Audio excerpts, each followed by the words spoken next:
A few months ago, I did food for thought about 8 gifts that do not cost a cent. And I'll go through them real quickly again, just as a refresher. And the first one was the gift of listening. And it just says that we need to listen without interrupting, without daydreaming or anything of that nature. We need to just pay attention to whoever is speaking to us, whether it's at home, on the job, wherever. The second one was the gift of affection. We need to be generous with appropriate hugs, kisses, pats, simple things that goes a long way. And that the person that you care for, know. Because whether it's a friend, a loved one, we do care. There's some level of caring. And that simple affection, goes a long way. Third one was the gift of laughter. And, we can share, stuff with one another.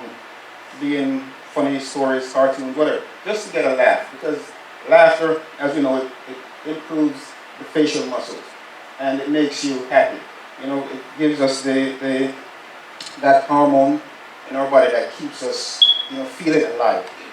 The fourth was the gift of writing a note, and that's simply just a thank you note, I love you note, just short, brief notes, and that, it goes with the affection, just to let the person know, what you're thinking, how you think of them.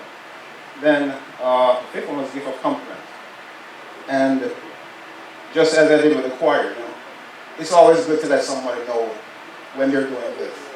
As a society, we tend to stick to negative, and we always point out the bad, oh, you're doing this bad, you did that bad. But when something is done good, it is good to tell a person, hey, you did a good job.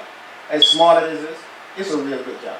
Because that feeling overwhelms that person, and it brings out a lot in the person. 6, gift of favor, and every day that is just to go their way and do something kind for someone.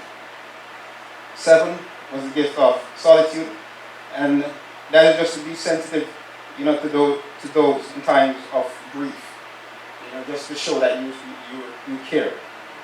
And number 8 was a gift of cheerful disposition, and as it says, the easiest way to feel good is to extend a kind word to someone.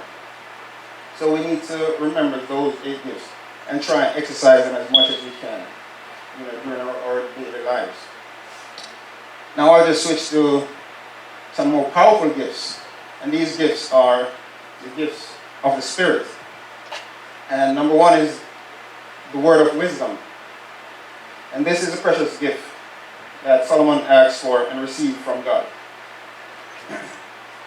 as he ruled over God's nation.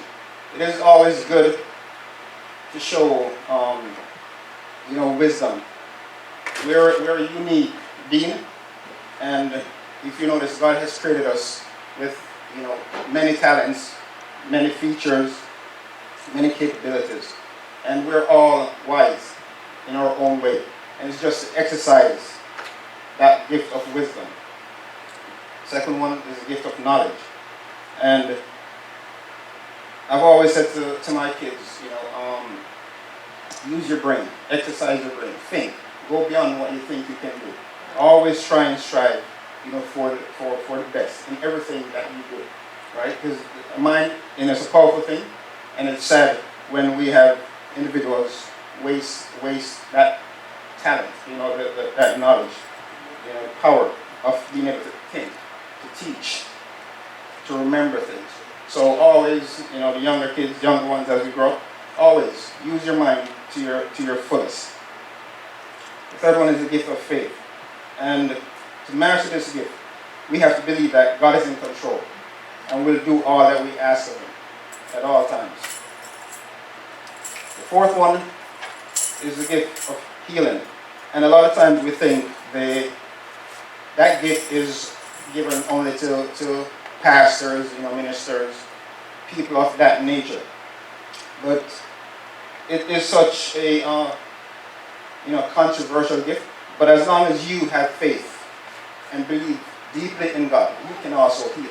Because you can pray for a person, you can touch that person, and your power and faith will be transferred into a healing process. And my last one would more be leaning towards the pastor. It's the gift of prophecy. He was drawn to preach, given that wisdom and understanding to interpret the words in the Bible and pass it on to us as a church, as a people. And this is that ability to speak publicly the word of God. But we can also speak publicly the word of God and prophesy over people and over a nation. And by doing this, it's small, but we will all change each other and change the world. Thanks. Amen.